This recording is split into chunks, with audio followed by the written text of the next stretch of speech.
Good evening, I'm John Batchelor. This is the John Batchelor Show. New York City, Manhattan. Harry Siegel works for the New York Daily News. He's a member of the editorial board and he writes a column for the New York Daily News.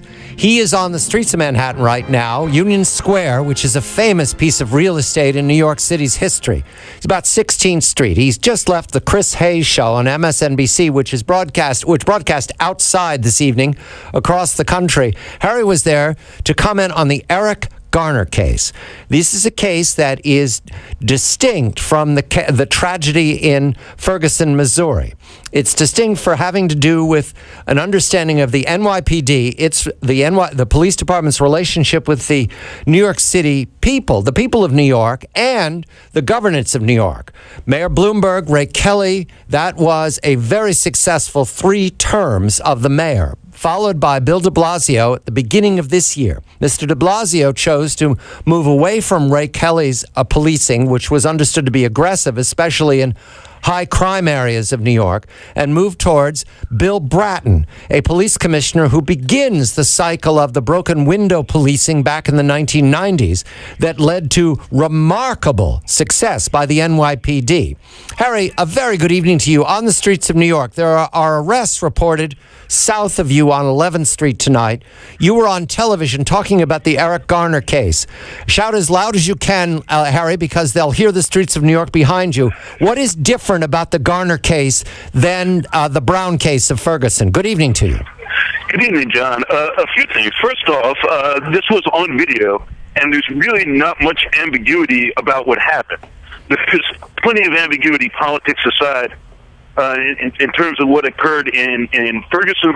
There was clearly a confrontation between Brown and the officer, and the question is what happened after that. Here, you had a guy who was doing not much of anything, who 5 officers take down, one of them, this officer, Daniel Pantaleo, with his arms around his neck, and the man dies.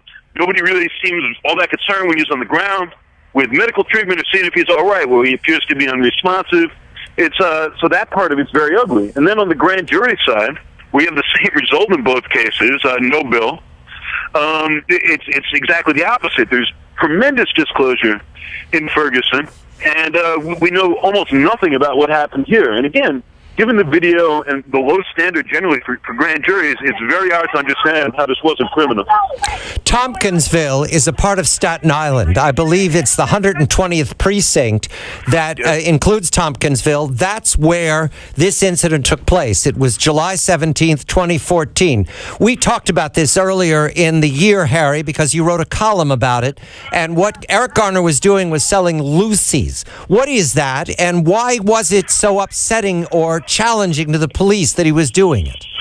Well, Lucy's are loose cigarettes. Cigarettes are very heavily taxed in New York. So a pack, depending on where you are, is anywhere from like 11 to 13.50.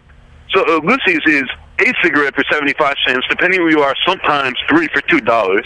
I say, as a regular purchaser of this not legal product myself, and store owners don't like it because then less people are buying their cigarettes. The city doesn't like it because they're often untaxed tax, so they're not getting any cut of the money.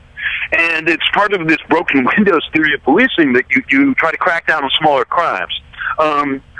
Ironically, with Garner, who was a known seller, but he's sold by the Staten Island Ferry, which is blocked off right now, incidentally, by protesters, is my understanding, the entrance to it. And he was somewhere else. I think these cops recognized him, and they're like, this is a bad guy. But it's not clear that he was even selling Lucy's or doing anything else illegal when they decided to take him in and take him down. So we have facts that are, let's say, provocative, very provocative facts. That was then. I want to come to now because there are statistics from Tompkinsville, from the 120th precinct where the incident took place, that point to success for the NYPD. And I'd like your help responding to this, Harry, because you and I live in the same. You live in Brooklyn and Manhattan. I live in Manhattan, and what we're doing is dealing with a 20-year period that we've experienced here in New York.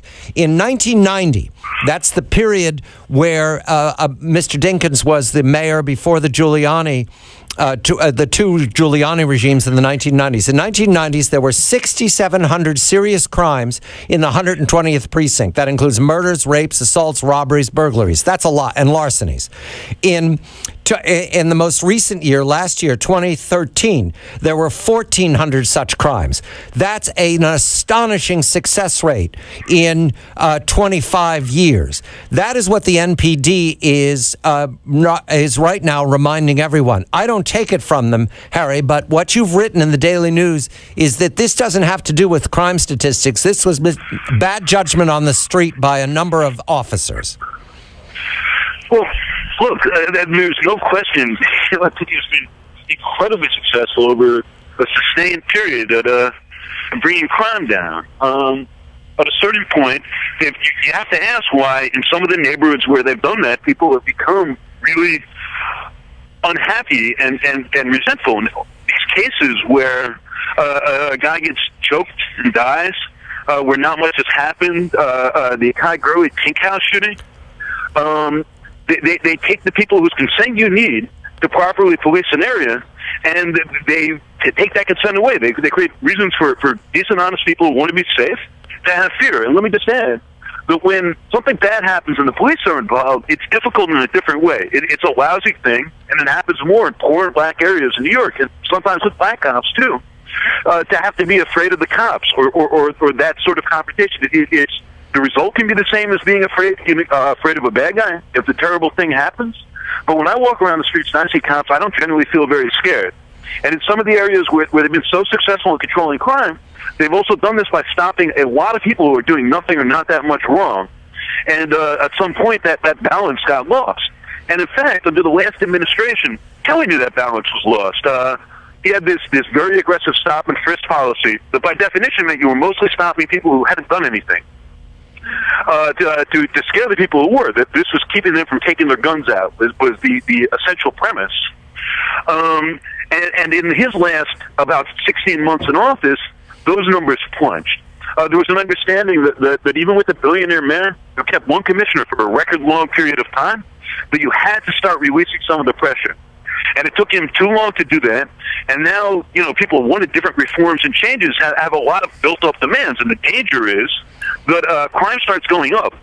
If there's too much accommodation and the chance for reform gets lost, the city becomes more dangerous. But a lot of decent people and hardworking people in East New York and Brownsville and Tompkinsville have come to feel resentful of the police, and that's not a good or healthy thing.